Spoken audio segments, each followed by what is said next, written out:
Food తిన్నాక 1 అవర్లో మళ్ళీ ఆకలేస్తుందా? ఎంత ఫుడ్ తిన్నప్పటికీ సాటిస్ఫైడ్‌గా అనిపించట్లేదా? అయితే ఈ రీల్ మీకోసమే. ఇక్కడ ప్రాబ్లమ్ ఏంటంటే మీ బాడీకి ఎంత తిన్నా కూడా ఫుల్ అయిన ఫీలింగ్ రావట్లేదు.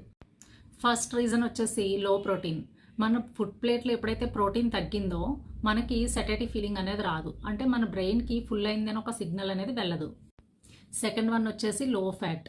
మనం మీల్ ప్లేట్లో కనుక హెల్తీ ఫ్యాట్స్ ఇంక్లూడ్ చేసుకోకపోతే మనకి ఫాస్ట్గా డైజెస్ట్ అయిపోతుంది ఫుడ్. సో అందుకే మళ్ళీ త్వరగా ఆకలేస్తుంది. ఓన్లీ కార్బ్స్ అంటే plain rice and next noodles ఇటువంటి నేకెడ్ కార్బ్స్ తీసుకున్నప్పుడు బ్లడ్ షుగర్ ఫాస్ట్గా స్పైక్ అయ్యి అంతే ఫాస్ట్గా క్రాష్ అవుతుంది. అందుకే అటువంటి ఫుడ్ తిన్న వెంటనే మళ్ళీ మనకు ఆకలేస్తుంది. Fast eating. మన బాడీకి ఫుల్ అయింది అని ఒక సిగ్నల్ వెళ్ళడానికి 20 మినిట్స్ పడుతుంది. బట్ ఈలోపు మనం ఫాస్ట్గా తినేయడం వల్ల సెటైటీ ఫీలింగ్ అనేది మిస్ అయిపోయి ఇంకా ఎక్కువగా తినేస్తాం. నెక్స్ట్ వచ్చేసి డీహైడ్రేషన్. మనకి బాడీకి వాటర్ కావాల్సినప్పుడు కూడా మనకి ఆకలేస్తుంది. సో మనం అది ఆకలి అనుకుని మళ్ళీ ఫుడ్ తినేస్తాం.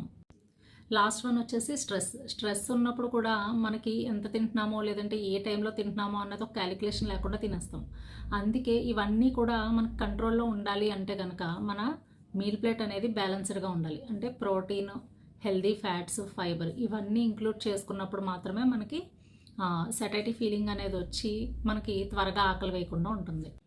సో ఆకలి వేయడం ప్రాబ్లం కాదు, మీ బాడీకి సిగ్నల్ మిస్ అవుతుంది. సో ఇలాంటి ప్రాబ్లమ్ని కనుక ఫిక్స్ చేయాలి అంటే నాకు మెసేజ్ చేయండి.